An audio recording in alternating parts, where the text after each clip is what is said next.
Hello everyone, I'm Selima, and today I wanted to show you a gameplay in the series The Queen's Gambit in the last episode by Elizabeth Harmon against Vasily Borgov.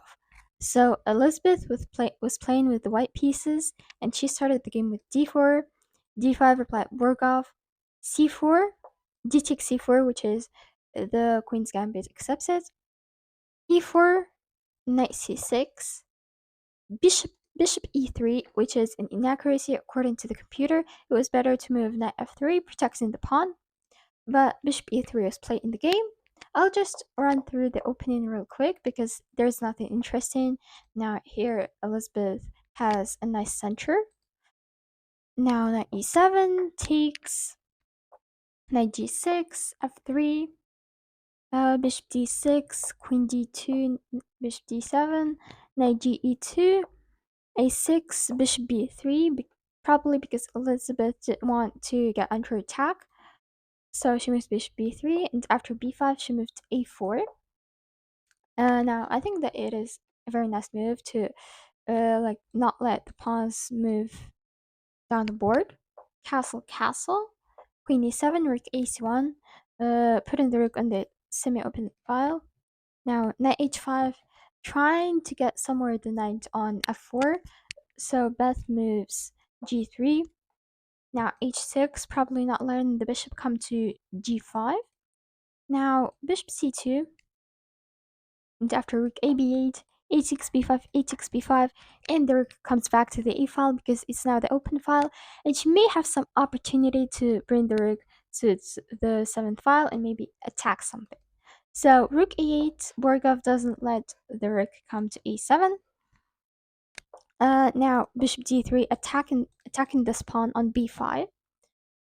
So bishop b4. Now there's this pin that doesn't permit to take on b5. Beth exchanged the rooks and moved queen c2. Now again there's this threat of taking on b5. Also the pawn on c7 is kind of weak. So bishop c5. Now again you can't take because the bishop will be lost. So knight d1, a very nice protection, attacking now the bishop with the queen, and if bishop takes, knight takes, this pawn will be quite hard to protect. So bishop d6, protecting the pawn. Knight f2, trying to bring the pieces to the king's side to have some attack. Now knight h4, which is a very nice move. It is sacrificing the knight, and if takes, well, as you can see, yeah, white does have an extra piece. However, after, let's say, takes, there might be something like knight h4, maybe take on f3, and there will be some possible attack, and it will be kind of dangerous for Harmon to play this. So Elizabeth moves rook c1. Now queen g5, there is this pin now. So king h1 moving away from the pin. Queen h5, again, it's not really nice to take on f4 because there might be like this and then take, and it's not going to be a nice position for Beth. So knight g1, protecting the pawn. Knight takes d3, knight takes d3, knight takes d3. Now f5, opening some lines, trying to attack the king. So knight c5, attacking the bishop. Bishop c8, rook f1 in case if like this line opens so that the rook could become active. So knight e7, queen d3, attacking the pawn again. F takes e4, f takes e4. Now look at this rook. It's pretty much active, and there might be some counterplay on the f file, which can become dangerous for Borgov. Now queen g6, and now white, like, they can take on b5, but it won't be really great because after takes and takes, there black can take on e4, and yeah, that's gonna be a bad position for white. So king g2, king h7, knight f3, activating the knight. Now knight g8, probably to move knight f6 and attack this pawn. So knight h4, attacking the queen. Queen g4, knight f5. Now look at this really nice knight. it sounds really well here, and I mean, it's such a great knight to have. Now, knight f6 and inaccuracy was better. Rook a2, attack this pawn, and the pawn can't move because of the pin. And this rook would be quite active here.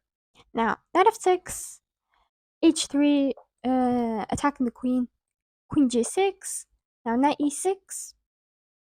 Black didn't take because this pawn um, be dangerous. So, rook a4, attacking the pawn. b3, sacrificing this pawn. And Borgov takes. Now, knight takes a6. Bishop takes e6, d takes e6, c takes d6, and now we can see why Harmon sacrificed this pawn, because now she has a very nice passed pawn. And yes, Borgov also has two passed pawns, but they're not as strong as Harmon's e pawn. Now e7, d5, bishop c5 protecting this pawn, queen e8 blocking it. Now queen f3, hoping to get some counterplay on the f file. Queen c6, before protecting this bishop. Now queen e8, which is a blunder. And yeah, it was better to move king g8, moving away from all the checks. And actually, in this position, in the series, Borgov offers a draw to Harmon, and she declines it, and they play on. She moves queen f5 check, king h8. Now, a very beautiful sacrifice. Queen takes f6. I mean, this move was, for me, it's so beautiful. After takes and takes, Black realizes that there's not much they can do. What is threatening here, and then promote the pawn. So queen h5, hoping maybe to get some checkmates or at least repetition draw. But rook f8 check, king g7, e8 queen. Now rook e2 check, king f1. Now queen takes h3. Black was hoping that after takes, they could get some perpetual check. Here, queen g2 check, rook f2, queen e4 check, king d2. And here, Borgov realizes that he has no more checks left. White is up in material, and here Borgov resigned. And by beating Borgov, Harmon became the world chess champion. And so, personally, I think that this is a very beautiful game with a queen sacrifice from Harmon and a knight sacrifice from Borgov. So, what do you think about this game? And have you watched The Queen's Gambit? Please tell in the comments. And bye.